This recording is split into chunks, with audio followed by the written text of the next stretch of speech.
Ice cream দোকানের সামনে দাঁড়িয়ে আইসক্রিম খাচ্ছিল। তখন তার নজর পড়ে অনেক সুন্দর গাড়ির দিকে। সেটা ছিল একটি ল্যাম্বরগিনি।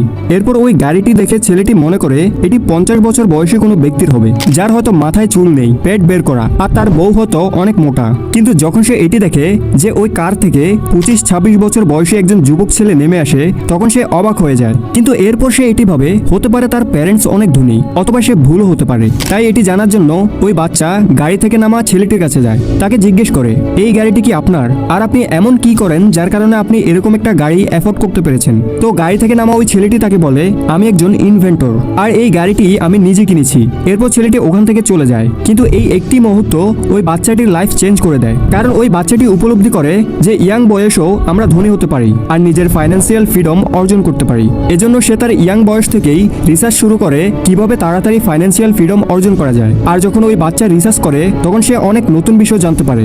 বন্ধুরা, ওই ছোট্ট বাচ্চাটি হলো এমজে ডিমার্ক, যে আজ অনেক ধনী এবং সাকসেসফুল মানুষ। আর তিনি একটি বই লেখে দ্য মিলেনিয়ার ফার্স্ট লেন, যেটাই তার সবচেয়ে বড় রিসার্চ হলো মনে করো তোমাকে পয়েন্ট এ থেকে পয়েন্ট বি তে যেতে হবে। মানে পয়েন্ট এ তোমার বর্তমান ফাইন্যান্সিয়াল সিচুয়েশন, মানে তোমার হাতে এখন যত টাকাই আছে, তুমি যত টাকার মালিক হও, সেটা হচ্ছে পয়েন্ট এ। হতে পারে তোমার কাছে এখন কিছু সেভিংস রয়েছে, অথবা তুমি হয়তো ফাইন্যান্সিয়ালি স্ট্রাগল করছো, অথবা তুমি হয়তো ঋণ কর্জে ডুবে আছো, হয়তোবা তোমার পকেটে 1 টাকাও নেই। সুতরাং এটা হচ্ছে পয়েন্ট এ। তোমার অবস্থা বর্তমানে যা আছে তাকে আমরা পয়েন্ট এ বলবো। আর পয়েন্ট বি হলো তোমার ড্রিম ডেস্টিনেশন, মানে তোমার স্বপ্ন, তুমি যে জায়গায় যেতে চাও, যে লাইফ লিড করতে চাও। এক কথায় ফাইন্যান্সিয়ালি ফ্রিডম, যেখানে তোমার যা ইচ্ছে কিনতে পারো টাকার চিন্তা করা ছাড়া। তো তুমি এই পয়েন্ট বি তে কিভাবে যেতে চাইবে? কারণ রাস্তা অনেক কঠিন আর অনেক লম্বা, আর রাস্তায় অনেক চড়াই উতরাই রয়েছে। এখন তুমি কি পায়ে হেঁটে যাবে, নাকি একটি সাইকেল নিয়ে যাবে, নাকি একটি স্পোর্টস কার নিয়ে যাবে? তোমাদের মধ্যে সবাই নিশ্চয়ই স্পোর্টস কার বেছে নিয়েছো, কিন্তু সত্যি হলো বাস্তব জীবনে বেশিরভাগ মানুষ পায়ে হেঁটে যেতে চায়। কিন্তু আমাদের সবার জীবন একটি,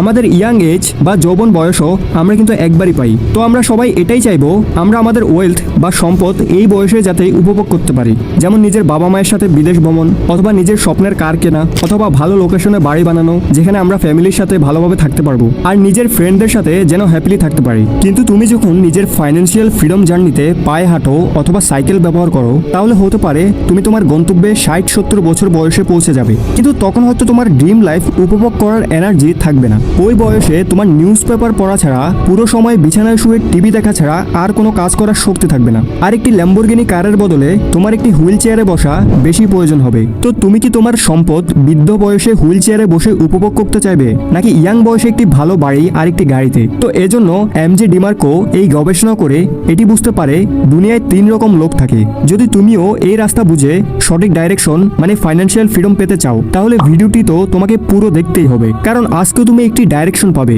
যে তোমার কোন রাস্তা বেছে নেওয়া উচিত আর কিভাবে। তো সবার প্রথমে আমরা এই 3টি রাস্তা সম্পর্কে ডিটেলসে বোঝার চেষ্টা করি। তো সবার প্রথম রাস্তার নাম হলো সাইড ওয়াক। এই সেই রাস্তা যেখানে তুমি পয়েন্ট এ থেকে পয়েন্ট বি পর্যন্ত পায়ে হেঁটে যাও। আর এই ধরনের মানুষকে আমরা সাইড ওয়ার্কার বলবো। এরা ওই মানুষ যাদের টাকা পয়সার কন্ট্রোল থাকে না, আর এজন্য ফাইন্যান্সিয়ালি ফ্রি হওয়ার গাড়ি এদের সামনে থাকার পরেও সেটা ছেড়ে সাইডের রাস্তা দিয়ে যায়। এদের শুরু থেকেই কোনো ফাইন্যান্সিয়াল গোল থাকে না, এরা শুধু স্যালারির উপর বেঁচে থাকে। এদের মেন্টালিটি হলো যা করার আজই করো, কে জানে কাল থাকবো কিনা। আর এজন্য এদের স্যালারিও মাস শেষ হতে হতে শেষ হয়ে যায়। আর যদি ভুল করেও এদের পরবর্তী মাসের স্যালারি লেট হয়ে যায়, তাহলে এদের ফাইন্যান্সিয়াল কন্ডিশন অনেক খারাপ হয়ে যায়। আর এই সাইড ওয়ার্কাররাও 2 ধরনের হয়। এক হলো এরা, যেটা মাত্র আমরা ডিসকাশন করেছি, যাদের কাছে জব থাকে কিন্তু ফাইন্যান্সিয়াল এইম থাকে না। এরা শুধু একটি সারপ্রাইজ বিল থেকে দূরে ছুটে কোনো সিরিয়াস ঋণের সিচুয়েশনে আসার জন্য, যেমন কোনো ইমার্জেন্সি বিল বা হসপিটাল বিল। কারণ এদের সকল প্রবলেম সলভ করার একটি মাত্র উপায় জানা থাকে, যা হলো লোন নেওয়া। এরা প্রতি 2 মাস পর পর কারো না কারো কাছ থেকে ধার চায়। তো এদের আমরা সাইড পুর বলি। আর অন্যদিকে আসে সাইড রিচ, মানে এমন লোক যারা প্রতি মাসে ভালো স্যালারি কামানোর পরেও ফাইন্যান্সিয়ালি উইক থাকে, কারণ এরা শুধু শো অফ করার জন্য বাঁচে। এদের হাতে টাকা আসলেই তারা শপিং, পার্টি, নতুন নতুন জিনিস কেনার পেছনে সেটা খরচ করে দেয়। আর মাসের শেষে এদের অবস্থাও ততটা খারাপ থাকে যতটা সাইড পুরদের হয়। এরা শুধু দেখতে ধনী মনে হয়, কিন্তু এদের ফাইন্যান্সিয়ালি নলেজ জিরো। এজন্য যখন লাইফে চড়াই উতরাই আসে, যেমন হসপিটাল বিল, প্যান্ডামিক বা চাকরি চলে যাওয়া, তো এরকম সময়ে এরা যতটুকু রাস্তা হেঁটে কমপ্লিট করেছে এরা এরা এর থেকে আরো পিছনে চলে যায়। এরপর আসে দ্বিতীয় লেন, যাকে আমরা স্লো লেন বলি, মানে বাইক বা সাইকেলওয়ালা লোক যারা বছরের পর বছর টেনে টুনে কাজ করে নিজের জীবন কাটায় আর ফাইন্যান্সিয়ালি ফ্রিও হয়ে যায় 60-70 বছর বয়সে। বন্ধুরা, এই স্লো লেনের লোকেরা সাইড ওয়ার্কারদের থেকে বেটার হয়, কারণ অ্যাটলিস্ট এদের একটা ফাইন্যান্সিয়াল গোল থাকে। অন্যদিকে সাইড ওয়ার্কার যদি ফাইন্যান্সিয়ালি ফ্রি হতে চায় তাহলে সে শুধু ভাগ্য বা লটারির কারণেই হতে পারে। তো এই স্লো লেনে যারা আছে তারা অ্যাটলিস্ট কোনো লাক বা লটারির ভরসা থাকে না, কিন্তু এরা আবার নিজেদের ফাইন্যান্সিয়াল ফ্রিডমের জন্য তেমন কোনো ভালো স্টেপও নেয় না। এদের মধ্যে বেশিরভাগ লোকেদের প্যারেন্টসরাই তাদের এই রাস্তা বেছে নিতে বলে যে বাবা মেট্রিক পাস করো, এরপর 2 বছর আরো পরে ইন্টার কমপ্লিট করো, এরপর ভালো কোনো ভার্সিটি থেকে ডিগ্রি নাও, এরপর আরাম আর আরাম, কারণ এরপর তোমার সেফ সিকিউর একটা জব হয়ে যাবে, এরপর তুমি বিয়ে করতে পারবে, তোমার বাচ্চা হবে, তাদের এডুকেশনের জন্য তুমি প্রস্তুতি নিবে, এরপর তারা যখন বড় হবে তখন তুমি আরামসে রিটায়ার হতে পারবে। আর এজন্য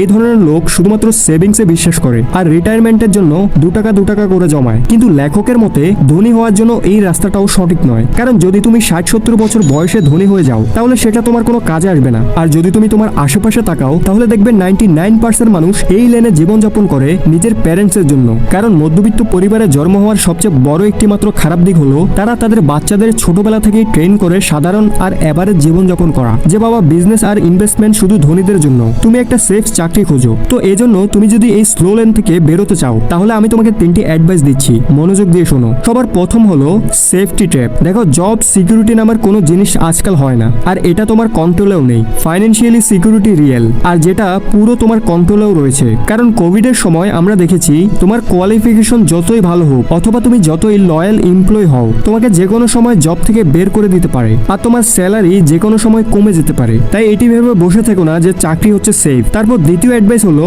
যদি তুমি বেশি টাকা কামাতে চাও তাহলে বেশি টাইম দিয়ে নয়, বরং নিজের টাইমের ভ্যালু বাড়িয়ে বেশি টাকা কামানো শেখো। আর তৃতীয় অ্যাডভাইস হলো, তুমি নিজেকে ছোট ভেবো না, আর এটা ভেবে ডিমোটিভেট হওয়ার দরকার নেই যে আমি তো গ্রামে থাকি, অথবা আমার কাছে তো ভালো কোনো ডিগ্রি নেই, অথবা আমার পুরো জেনারেশনে কেউ কখনো ধনী হয়নি, সুতরাং আমি কিভাবে হব। যদি তুমি নিজের উপর ভরসা না করো তাহলে অন্যরাও করবে না। যদি তোমার প্যারেন্টস ধনী না হয় তাহলে সেটা তাদের লাইফ ছিল আর সেটা অন্য একটা সময় ছিল, কিন্তু এখন তুমি একটা অন্য দুনিয়ায় বসবাস করছো যেখানে তুমি ইন্টারনেটের সাহায্যে আমার সাথে আর অন্য অনেক সাকসেসফুল মানুষের সাথে কথা বলতে পারো আর নিজের মাইন্ডসেট ইমপ্রুভ করে তাড়াতাড়ি ফাইন্যান্সিয়াল ফ্রিডম অর্জন করতে পারো। তো এজন্য এরকম মোটিভেশন ভিডিও দেখার জন্য চ্যানেলটি সাবস্ক্রাইব করতে ভুলো না। এবার তুমি যদি রেডি হও তাহলে এখন ফার্স্ট ল্যান্ড ক্যাটাগরি ডিসকাশন করা যাক। বন্ধুরা, এটা ওই রাস্তা যেখানে তুমি একটি স্পোর্টস কার নিয়ে পয়েন্ট এ থেকে পয়েন্ট বি তে যেতে পারো। এই ক্যাটাগরিতে Jeff Bezos, Elon Musk, Bill Gates, Steve Jobs, Warren Buffett এদের নাম আসে, কিন্তু ওই লাখ লাখ লোকের নাম আসে না যারা নিজের লাইফের ফাইন্যান্সিয়াল ফ্রিডম অর্জন করে কমফোর্টেবল জীবনযাপন করছে, কারণ তারা সবাই নিজেদের জীবনে ফার্স্ট লেনের সাহায্যে ফাইন্যান্সিয়াল ফ্রিডম অর্জন করে নিয়েছে। আর এর মধ্যে কিছু হাতে গোনা লোক অনেক বেশি রিচ হয়েছে, ওয়ারেন বাফেট, বিল গেটস এর মতো, যারা সবসময় নিউজে আসে। তো এই ফার্স্ট লেনে চলা লোকেরা জানে যে টাকা থেকে বেশি গুরুত্বপূর্ণ হলো আমাদের সময়। যদি এটি হাত থেকে চলে যায় তাহলে আর আসবে না। এজন্য যদি তোমার 20s অথবা যৌবন একবার হাত থেকে চলে যায় তাহলে সেটা তোমার লাইফে আর কখনো পাবে না। এজন্য এরা টাকা বাঁচানোর সাথে সাথে টাকা কামানোতে বেশি ফোকাস দেয়, কারণ তুমি টাকা ততটুকুই জমাতে পারবে যতটুকু তুমি কামাও, এর থেকে বেশি তো তুমি করতেই পারবে না। এজন্য এই ফার্স্ট লেনে চলা লোক নিজের জন্য একটি সিস্টেম তৈরি করে যেখানে তারা প্যাসিভ ইনকাম করতে পারে, মানে তারা ঘুমিয়ে ঘুমিয়ে টাকা কামায়। এরপর যখন সেই সিস্টেম সেট হয়ে যায় তখন অ্যাক্টিভ ইনকাম থেকে আরো টাকা আর্ন করে সেগুলো তাদের প্যাসিভ ইনকামের মেশিনে ঢালে, যার মাধ্যমে তারা আরো ধনী হতে থাকে। কারণ ওয়ারেন বাফেট বলেছে, যদি তুমি ঘুমিয়ে ঘুমিয়ে টাকা কামানোর পথ তৈরি করতে না পারো তাহলে মৃত্যু পর্যন্ত তোমাকে কাজ করে যেতে হবে। কারণ ধরো কাল তুমি অফিসে গিয়ে তোমার বসকে বললে তোমাকে এখনই স্যালারি ডাবল করে দিতে আর তোমার ছুটিও বেশি চাই, তাহলে এরকম কখনোই হবে না। হতে পারে তোমাকে চাকরি থেকে বের করে দিবে, কিন্তু এই জিনিসটাই এই ফার্স্ট লেনে চলা মানুষরা সহজে করতে পারে, কারণ তাদের সিস্টেম কম্পাউন্ড হয়ে প্রতি বছর তাদের ডাবল বা ট্রিপল ইনকাম এনে দেয়, যার কারণে তারা মাঝে মাঝে বিরতি নিতে পারে, ঘুরতে যেতে পারে আর নিজের লাইফকে এনজয় করতে পারে। এটি করা এত সহজ না, এটা স্কুলেও তোমাকে শেখায় না আর কেউ বসেও এটা তোমাকে শেখাবে না। এর জন্য তোমাকে সেলফ লার্নিং করতে হবে। এজন্য 99% টিনেজার তাদের 20s-এ সাইড লেনে থাকে, আর যখন সে তার 30s বা 40s-এ পৌঁছায় আর নিজের জীবনে দু একটি ফাইন্যান্সিয়াল ক্রাইসিস দেখে তখন সে চুপচাপ দ্বিতীয় লেন মানে স্লো লেনে চলে আসে নিজের প্যারেন্টসের কথা শুনে, আর এরপর সে তার পুরো জীবন এই লেনে থাকে কারণ সে মনে করে এটাই সঠিক রাস্তা। তো অনেক রিয়েল লোকেরা নিজেদের 20s-এ এই ফার্স্ট লেনে এন্ট্রি করে এবং নিজের জার্নি কমপ্লিট করে। তো যদি তুমি ফার্স্ট লেনে আসতে চাও তাহলে এর জন্য আমাদের কাছে দুটি উপায় রয়েছে। প্রথম হলো ওই রাস্তা যেখানে তুমি নিজে স্পোর্টস কার ড্রাইভ করো। আর দ্বিতীয় হলো যেখানে তুমি অন্য কারো স্পোর্টসকারে তার পিছনে বসো। মানে প্রথমটি হলো বিজনেস আর দ্বিতীয় হলো ইনভেস্টিং। এই দুটি উপায় ছাড়া আমাদের কাছে তৃতীয় কোনো উপায় নেই। তো প্রথম উপায় হলো বিজনেস, কিন্তু দূর থেকে এটা যতটা স্টাইলিশ লাগে এখানে পরিশ্রমও ততটাই লাগে। এজন্য যদি তুমি বিজনেস শুরু করতে চাও অথবা কোনো জিনিসে সাকসেস পেতে চাও তাহলে সেটার জন্য তোমার প্রসেসে বেশি ফোকাস করতে হবে, সেটার আউটকামে নয়। যদি আমি সহজ ভাষায় বলি তাহলে তোমাকে সফরকে এনজয় করতে হবে আর সেটাই ফোকাস করতে হবে, গন্তব্যে নয়। কারণ ওভারনাইট সাকসেস নামের কোনো জিনিস নেই। যাদেরকে দেখে তোমার মনে হচ্ছে এরা ওভারনাইট মানে রাতারাতি সাকসেস হয়েছে, তাদের হয়তো ওই সাকসেসের পিছনে 10-15 বছরের এফোর্ট লেগেছে, যেটা তুমি দেখোনি। কারণ ওই সময় তো সেই ব্যক্তি সাকসেসফুল ছিল না। তো প্রসেসে ফোকাস করার জন্য এবং নিজের ফাইন্যান্সিয়াল ফ্রিডমের জার্নিকে মজাদার বানানোর জন্য আমি তোমাকে একটি গুরুত্বপূর্ণ টিপস দিচ্ছি, যেটা সবসময় মনে রাখবে। এই টিপসের নাম হলো produce more than you consume. Example, তুমি বছরে 80 কেজি চালের ভাত খাও, তাহলে বছরে এর থেকে বেশি চাল উৎপাদন করার চেষ্টা করো। আর অতিরিক্ত যেটা বাঁচবে সেটা সেভ করে ইনভেস্ট করো। এটা একটা ওল্ড স্কুল উদাহরণ ছিল।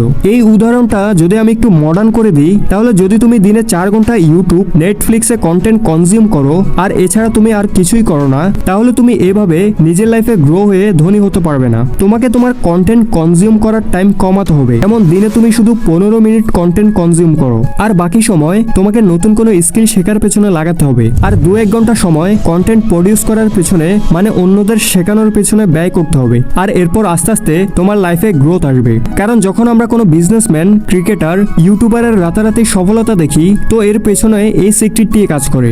উদাহরণ হিসেবে যদি আমরা কোনো ইউটিউবারের কথা বলি তাহলে সে নিশ্চয়ই ইয়াং এজ থেকেই অনেক বই পড়েছে হয়তো, আর মানুষকে অনেক কিছু শিখিয়েছে হয়তো। আর যে সময় সে কন্টেন্ট কনজিউম করতো এর থেকে বেশি সময় সে কন্টেন্ট ক্রিয়েট করার পেছনে ব্যয় করে হয়তো। এজন্য তার ভিউয়ার আর সাবস্ক্রাইবার বেড়েই চলেছে। আর যখন তার সাবস্ক্রাইবার বেড়ে গেছে, যেমন 1 লাখের উপর বা 50,000-এর উপর, তো তখন তুমি সাবস্ক্রাইব করেছো আর তোমার মনে হয়েছে এটা রাতারাতি সফলতা বা ওভারনাইট সাকসেস। তো সেই ব্যক্তি যদি দিনরাত নেটফ্লিক্স দেখতো তাহলে হয়তো সেও সাইডলাইনে থাকতো। তো যদি তোমার আমাদের কাজ ভালো লাগে, আমাদের এই ভিডিও থেকে ভ্যালু পাও, তাহলে লাইক করো যাতে আমিও জানতে পারি। আর ভালো না লাগলে ডিসলাইক করো। তো এজন্য মানুষের লাইফে ভ্যালু অ্যাড করার জন্য তোমাকে সবসময় নিজের নলেজকে ইনক্রিজ করতে হবে, যার জন্য তুমি বই পড়তে পারো। এরপর দ্বিতীয় রাস্তা হলো ইনভেস্টিং। অনেকে মনে করে ওয়ারেন বাফেট, যে কিনা দুনিয়ার সবচেয়ে ধনী ইনভেস্টার, সে এত ধনী হয়েছে কিন্তু এখন তার বয়স 80-90 বছর, তো সে তার ওয়েলথকে কিভাবে এনজয় করে। কিন্তু তুমি কি জানো ওয়ারেন বাফেট 30 বছর বয়সে মিলিয়নিয়ার হয়ে গেছে। আর এটা 96-এর কথা, যখন মিলিয়নিয়ার হওয়া অনেক বড় একটা ব্যাপার ছিল। তো ওয়ারেন বাফেট এত কম বয়সে এত ধনী কিভাবে হলেন? এর উত্তর হলো যদি তুমি সঠিকভাবে ইনভেস্টিং করো, ভালো কোম্পানির স্টকে ইনভেস্ট করো, তাহলে তুমি 10 বছরের মধ্যেই ধনী হতে পারো আর ফাইন্যান্সিয়াল ফ্রিডম অর্জন করতে পারো। তো যদি তুমি এখনো ইয়াং হও তাহলে তোমার কাছে এখন গোল্ডেন অপরচুনিটি রয়েছে তাড়াতাড়ি ফাইন্যান্সিয়াল ফ্রি হওয়ার, মানে 30-এর মধ্যেই। কিন্তু এর জন্য তোমাকে তাড়াতাড়ি কোনো না কোনো জায়গা থেকে শুরু করতে হবে। তো সবার জন্য শুভকামনা রইল। আর ভিডিওটি কেমন লেগেছে, এই ধরনের ভিডিও তোমরা দেখতে চাও কিনা কমেন্ট করে জানাও। আর তোমার পকেটে এখন বর্তমানে কত টাকা রয়েছে সেটাও কমেন্ট করে জানাতে পারো। সো আজ এ পর্যন্তই।